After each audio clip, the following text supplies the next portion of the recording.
CWMA ಆದೇಶವನ್ನ ಪಾಲಿಸುವಂತೆ supreme court ಸೂಚನೆ. ಮಂಡ್ಯದಲ್ಲಿ ಮತ್ತೆ ಅನ್ನದಾತರ ಹೋರಾಟದ ಕಿಚ್ಚು ಭುಗಿಲೆದ್ದಿದೆ.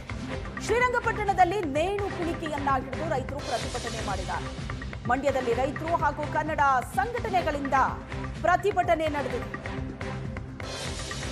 ಸಮರ್ಥ ವಾದ ಮಂಡಿಸುವಲ್ಲಿ ಸರ್ಕಾರ ವಿಫಲವಾಗಿದೆ ಅಂತ ಆಕ್ರೋಶವನ್ನ ಹೊರಹಾಕಿದೆ.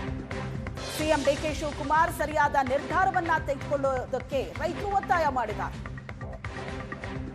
ಸುಪ್ರೀಂ ಕೋರ್ಟ್ನಲ್ಲಿ ಸಮರ್ಥ ವಾದವನ್ನ ಮಂಡಿಸುವಲ್ಲಿ ಸರ್ಕಾರ ವಿಫಲವಾಗಿದೆ ಅಂತ ಹೋರಾಟಗಾರರು ಆರೋಪ ಮಾಡಿದ್ದಾರೆ. ಶ್ರೀರಂಗಪಟ್ಟಣದ ತಾಲೂಕು ಕಚೇರಿಯ ಎದುರು ಪ್ರತಿಭಟನೆ ನಡೆಸಿದರು. ಭೂಮಿ ತಾಯಿ ಹೋರಾಟ ಸಮಿತಿಯಿಂದ ಪ್ರತಿಭಟನೆ ನಡೆಯಿತು. ರೈತ ನಾಯಕ ನಂಜುಂಡೇಗೌಡ ನೇತೃತ್ವದಲ್ಲೂ ಪ್ರತಿಭಟನೆ ನಡೀತಾ ಇದೆ. ಯಾವುದೇ ಕಾರಣಕ್ಕೂ ತಮಿಳುನಾಡಿಗೆ ನೀರು ಹರಿಸಬಾರದು ಅಂತ ಆಗ್ರಹಿಸಿದೆ. ಸಿಡಬ್ಲ್ಯೂಎಂಎ ಹಾಗೂ ರಾಜ್ಯ ಸರ್ಕಾರದ ವಿರುದ್ಧ ಘೋಷಣೆಯನ್ನ ಕೂಗಿ ಆಕ್ರೋಶವನ್ನ ವ್ಯಕ್ತಪಡಿಸಿದ್ರು. ಮಂಡ್ಯ ಮತ್ತು ಶ್ರೀರಂಗಪಟ್ಟಣ ಹೋರಾಟ ನಡೀತಾ ಇದೆ. ರಾಜ್ಯದ ಸಂಸದರಿಗೆ ಧಿಕ್ಕಾರ, ಕಾವೇರಿ ವಿಚಾರದಲ್ಲಿ ಧ್ವನಿ ಬಿಚ್ಚದ ರಾಜ್ಯ ಸರ್ಕಾರಕ್ಕೆ ಧಿಕ್ಕಾರ. ಮಂಡನೆ ಮಾಡಿದ್ರೂ ಕೂಡ ಕಾವೇರಿ ನೀರು ನಿರ್ವಹಣಾ ಸಮಿತಿ ಮತ್ತು ಪ್ರಾಧಿಕಾರಗಳ ಆದೇಶವನ್ನೇ ಎತ್ತಿಡಿದಿರುವಂತದ್ದು, ನೀರನ್ನ ಬಿಡಬೇಕನ್ನೋ ಆದೇಶ ಮಾಡಿರುವಂತದ್ದು ತೀರಾ ಖಂಡನೀಯ. ದಯಮಾಡಿ ನಾನು ವಿನಂತಿ ಪೂರ್ವಕವಾಗಿ ಕೇಳ್ಕೊತಿದ್ದೀನಿ, ನ್ಯಾಯಾಧೀಶರು ನ್ಯಾಯವನ್ನು ಪ್ರಕಟಿಸಿರುವಂತವರು ನಮ್ಮ ಕಾವೇರಿ ಕೊಳ್ಳದ ಜಲನಯನ ಪ್ರದೇಶಕ್ಕೆ ಬಂದು ವೀಕ್ಷಣೆ ಮಾಡಿ ವಸ್ತುಸ್ಥಿತಿಯನ್ನು ಆಧಾರದ ಮೇಲೆ ಆದೇಶ ಮಾಡಲಿ ಅನ್ನೋ ಆಗ್ರಹವನ್ನು ಮಾಡ್ತಾ ಇದ್ದೀನಿ. ಕುಡಿಯುವ ನೀರಿಗಾಗಿ ಬೊಕ್ಸೆ ಎಷ್ಟಿರುವಂತ ನೀರನ್ನು ಕೂಡ ತಮಿಳುನಾಡಿಗೆ ನೀರು ಬಿಡಬೇಕು ಅಂತೇಳಿ ಈಗಾಗಲೇ ಸರ್ಕಾರ ಕದ್ದು ಮುಚ್ಚಿ ನೀರು ಬಿಡ್ತಾನೆ ಇದೆ. ತಮಿಳು ಕಬಿನಿಯಿಂದ 12,000 ಕ್ಯೂಸೆಕ್ ಹೆಚ್ಚುವರಿ ನೀರು ಹೋಗ್ತಾನೆ ಇದೆ.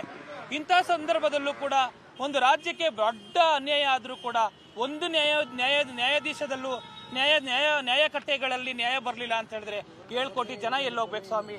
ನಿಜವಾಗಿ ಆಗಸ್ಟ್ 15 ಫ್ಲಾಗ್ ಹಾರಿಸೋಕ್ಕೋಸ್ಕರ ಇಲ್ಲಿಯ ಸ್ಥಳೀಯ ಸಚಿವರು, ಉಸ್ತುವಾರಿ ಸಚಿವರು ಮತ್ತು ನೀರಾವರಿ ಇಲಾಖೆ ಸಚಿವರು ಏನಂದ್ರು, ಯಾವುದೇ ಕಾರಣಕ್ಕೂ ನಾವು KRS ಇಂದ ನೀರ್ನ ಬಿಡುವುದೇ ಇಲ್ಲ ಖಂಡಿತ ಹಂಗಂತ ಹೇಳಿಕೆ ಕೊಟ್ಟು ಅವರೇ ಹೋಗಿ ಈಗ KRS ಇಂದ ನೀರು ಬಿಡ್ತಾ ಇರೋದು. ಮತ್ತೆ ಕೋರ್ಟ್ ಏನಂತ ಆದೇಶ ಮಾಡದೆ CWRC CWMA ಏನು ಆದೇಶ ಮಾಡಿತ್ತು ಆ ಆದೇಶನೇ ಎತ್ತಿ ಹಿಡಿದು ಈಗ KRS ಇಂದ ನೀರನ್ನ ಬಿಡ್ಲೇಬೇಕು ಅಂತ 1 ವಾರದ ಮಟ್ಟಿಗೆ ಬಿಟ್ಟ ಆನಂತರ ತೀರ್ಪು ತಗೋತೀವಿ ಅಂತ ಹೇಳ್ತಾವ್ರೆ. 1 ವಾರದ ಮಟ್ಟಿಗೆ ಏನಾರ ನೀರು ಬಿಟ್ರೆ ಕನಿಷ್ಠ ಅಂದ್ರೆ 7 ಇಂದ 8 TMC ನೀರು ಹೋಯ್ತದೆ. ಈಗಿರೋದು 28 TMC ನೀರು. 8 TMC ನೀರು ಹೋದ್ರೆ ಡೆಸ್ಟ್ ಸ್ಟೋರೇಜ್ 8-9 TMC ಇದೆ. ಇನ್ನು ಕುಡಿಕೆಲ್ಲಿ ಸ್ವಾಮಿ? ಕಾವೇರಿ ವಿಚಾರದಲ್ಲಿ ವಕೀಲರ ಜೊತೆ ಮಾತಾಡ್ತೀನಿ, ಇವತ್ತು ಸಂಜೆಯೇ ಮುಂದಿನ ನಿರ್ಧಾರದ ಬಗ್ಗೆ ಚರ್ಚೆ ಮಾಡ್ತೀವಿ ಅಂತ ನೀರಾವರಿ ಸಚಿವ ಚಲುವರಾಯಸ್ವಾಮಿ ಹೇಳಿಕೆ ನೀಡಿದ್ದಾರೆ.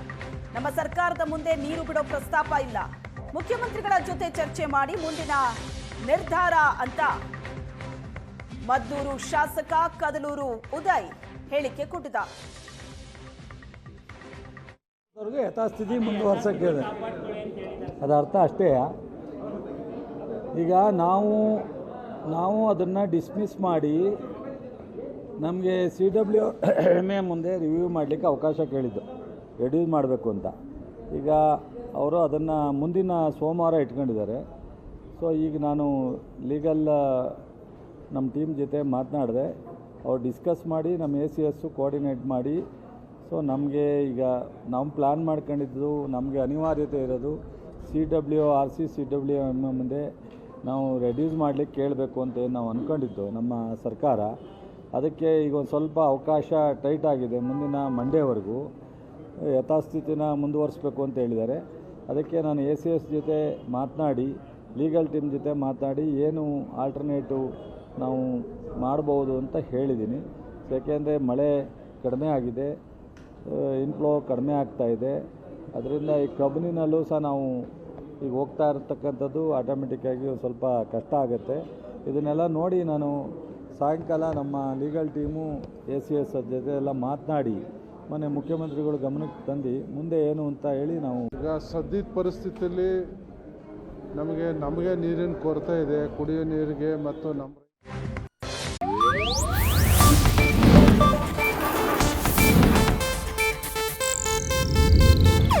ಇದು ಏಷ್ಯಾನೆಟ್ ನ್ಯೂಸ್ ನೆಟ್ವರ್ಕ್ ಪ್ರಸ್ತುತಿ.